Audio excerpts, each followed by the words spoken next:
Good morning, Max Hitchins, author of this week's Book of the Week, Chasing Gold. Hello, David. Thank you for having me on your program. I'm honoured that you've chosen my book to feature today. Well, really. I loved reading it, and the thing I like about it, Max, is I've got a very short attention span, so they're just tiny little articles, I suppose you would say, about these moments. And then if you want more information, you can go to the QR code. You see it firsthand. It really is a very, very modern book. Thank you. How did you get into before we get into the mechanics of this thing and how it works, and we'll give people an example, why write a book about the Olympics? I'm a bit of an Olympic nutter and have been following the Olympics, love the Olympics. I'm also a Melbourne Cup nutter as well, so I sort of like historic events like the Olympics, like the Melbourne Cup, and I just became absorbed in it many years ago, and I memorised all the winners of the Melbourne Cup, and I went and I've done a very similar thing with the Olympians. I can tell you something from every Olympic for every Olympic Games from 1896, and tell you perhaps who starred at a particular event or a particular Olympic. So I just love the Olympics. And you can recite all of the Olympic host cities since 1896. Since 1896. Yeah. That's a neat party trick, isn't it? It's a party trick for fun, but it's just and when you get involved in it and you start looking for some stories, just some absolutely amazing stories in the Summer Olympics, the Winter Olympics, the Paralympians. They're, again, just magnificent stories. And I've had people say to me, I've actually cried reading your book, and I've laughed and I've clapped at various times reading the book, and that makes me feel pretty darn good, David. I've had people say they cry listening to the program, Max, but isn't it good? But I'm not sure it was praise. I think something else was going on there. Oh, I should be careful then. Oh yeah, absolutely. Now we'll get into the details of the book in a moment, but what caught my attention, amongst other things, was that you say right up front, this book was written using artificial intelligence. What's going on? Well, I began researching specifically for the book, and I wrote a book in 12 years ago. 12 years ago, and so I've sort of been 12 years in the making to getting to this book, and it wasn't until it was in December of 2023 when ChatGPT came live to the world, and I got involved in that, and it made me realise this is going to make writing books a lot easier. I got involved in the internet in a very early stage. In 1995, I listened to a guy talk about this thing called the internet. And I said to three other guys at the breakfast we were with, I said, I got a feeling this thing called the internet could be pretty big. I think we should go to this guy and see if we can learn from him. So we said to him, can we pay you to teach us all there is to know about the internet? This is 1995. I figured it would have taken us about 6 months to learn all there was to know about the internet. And I was probably right, except that the internet kept moving. It kept getting bigger. Had it stayed still, we'd have known all there was about the internet. But I probably know less now than I did in the beginning. It just keeps on moving and adding. So I got heavily involved right from that very stage, and I've been anything that happens on the internet. We actually had 25 years of learning every month for 2 hours every month. I did for 25 years learning from the from the futurist. So, Max, when I look at the table of the contents of this book, Chasing Gold, inspiring stories about athletes, I look Ian Thorpe, right? Yes. Page 62, Ian Thorpe.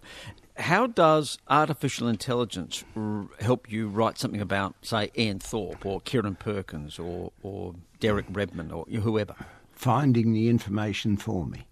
It simply ask ChatGPT, and I put together a sentence or a paragraph saying I'd like to know all there is about Ian Thorpe. I want to see the times he swam, when he swam, the medals he won, and ChatGPT delivers it back to me. Right. Now, I was putting that information together manually for 12 years and was about halfway through when ChatGPT came alive, and all of a sudden it allowed me to... I probably would have been ready for the Queensland Games in 32.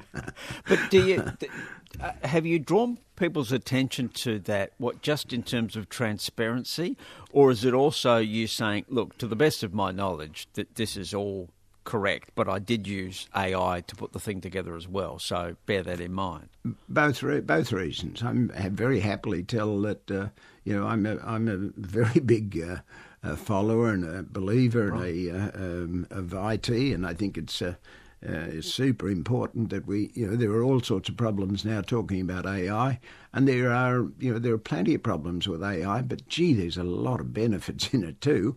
There were many problems in 1906, wasn't it, when Henry Ford did the first Ford motor car. There were problems with the motor car, but we wouldn't do without them. No. So it's a matter of saying, okay, let's get the good bits. It's like looking.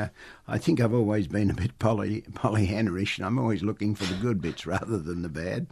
Well, all the trouble started with the printing press. Don't worry about Ford. It was Gutenberg. Exactly. Yeah.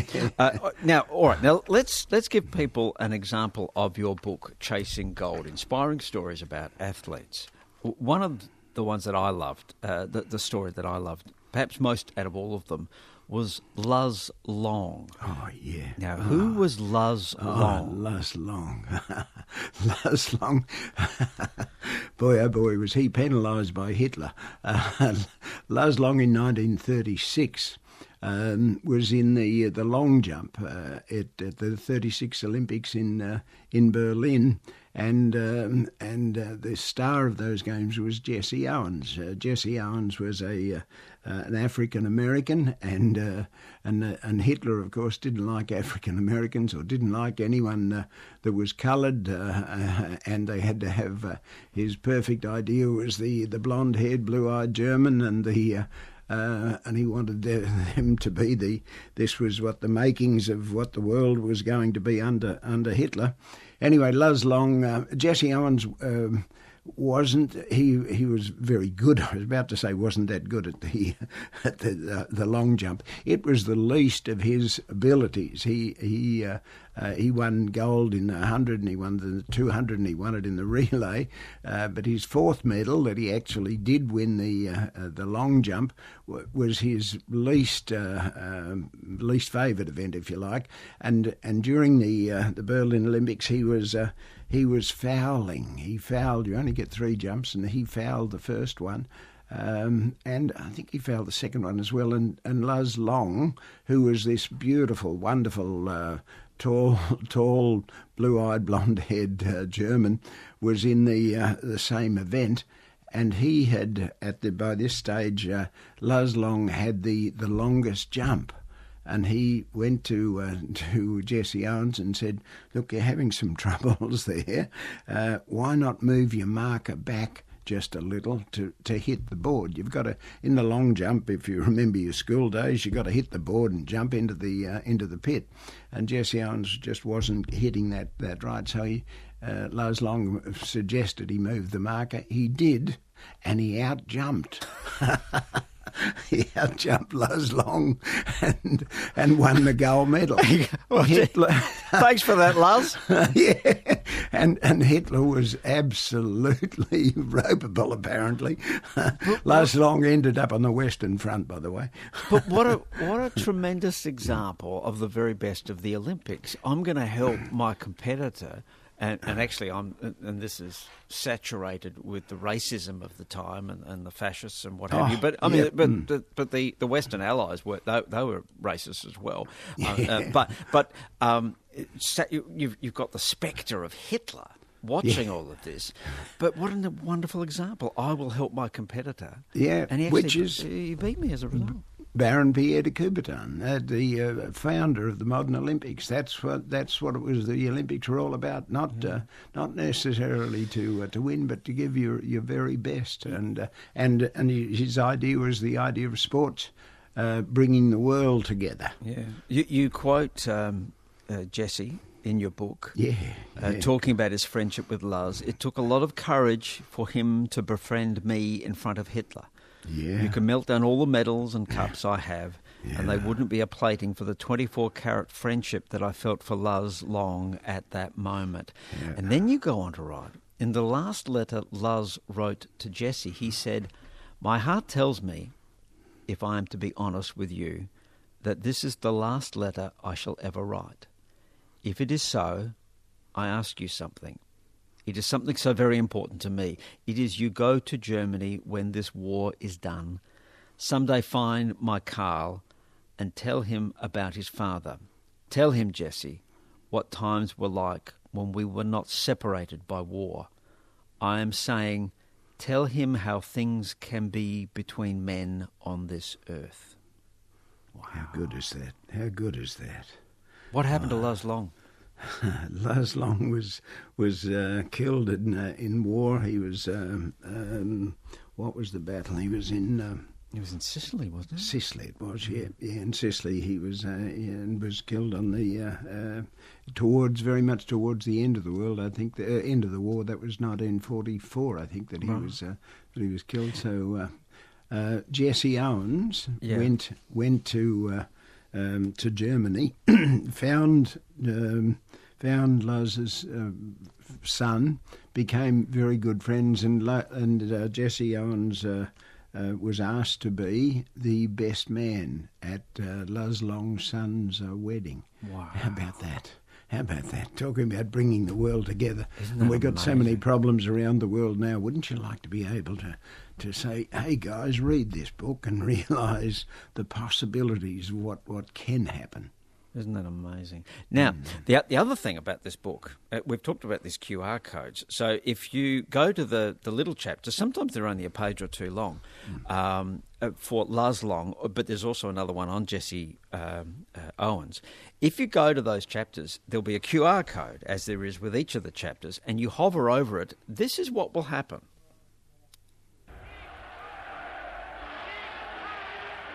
It is not only a tally of medals which turns a champion into a hero.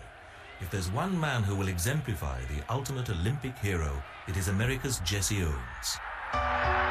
His achievements, though equalled since in the record books, are as remarkable for the dignity and grace in which they were performed as for the barriers they broke. Right. So the book, it just comes alive because it takes you somewhere else. Have you, and that's with every chapter, Max, are you aware of any other books that are doing this sort of thing? This is very certainly the first Olympic book ever to have done this. I think we're the very first book in the world to do it. Whilst the QR codes have been around for some time, it hasn't been used in a book. On the cover of the book, there is a QR code, and that actually takes you through to me. You meet the author. How good to be able to meet an author just on the front of the book, going to a bookstore or a library and being able to, instead of picking up the book and having to go through it, just pull out your phone, you run it over the QR code, and you're meeting the author who's telling you what the book is all about. How good's that? Here's another example. If you go to the bit that's about John Seaborn, Australian swimmer. Oh. Now, his event, he was in the 1984 Olympic Games. He was in the men's 200-metre butterfly. You'll be able to hear, you actually hear the upset win. Probably the best Olympian ever as far as achievements go. It's amazing. Here it is. Here comes Stephen in lane 6. This is going to be a horse race. Stephen is the leader right now. Gross is dying. Stephen is about to pull a huge upset. In lane 6, 17-year-old John Stephen of Queensland, Australia, came on in the last 20 meters, and he caught Kyle Gross and beat him to the wall. The silver medal will go to Gross. The bronze medal will go to Vidal. Pablo Morales was shut out of the medals. What a finishing performance for the men in lanes 5 and 6. Rafael Vidal and most of all, John Sieben. Now, Michael Gross, the guy that he swam against, with a German, he was 6'5", I think, and they called him the albatross. His arms barely fitted in between the lanes. And Sieben, he was a little guy. Sieben's about 5'8", and he's produced this unbelievable race. And he was never meant to win. No, it wasn't even considered when they introduced them at the beginning. You know, he's that bloke over there. What's his name? Sieben. So he stunned the world. It was incredible. And how good is it to be able to read about it and then just scan the QR code? Boy, oh boy. Now, there's also some funny stories in here as well. Which ones do you like? Well, Bobby Pierce, 1928, he's a rower, and he stops for what? Ducks. Swimming across in front of him. He's rowing and is a one-on-one rowing. Who's rowing against a Frenchman. And in the canals in Amsterdam, and all of a sudden the people on the side of the canals were waving at Bobby Pierce, and he's wondering what it's all about, and they're sort of waving their hands and shaking them, and he looked behind him, and there's a mother duck and a duckling swimming across in front of him, and so imagine doing this. He stopped rowing. Of course he did.